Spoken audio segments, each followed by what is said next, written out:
मैं ये ऐलान करना, मैं अपने एक मुरीद नूं बहाना अवासफ नूं बिठा देंगा, उहदी कंध ते थापड़ा मार है बंदा। मैं आम मैं कुछ पढ़ांगा पाकां दा नाम लैके तेन फूक मार देंगा। दुनिया का कोई जादूगर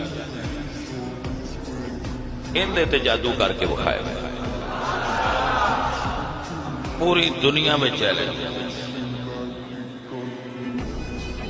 कोई दुनिया का जादूगर बंगाल को लैके पूरी दुनिया चैलेंज।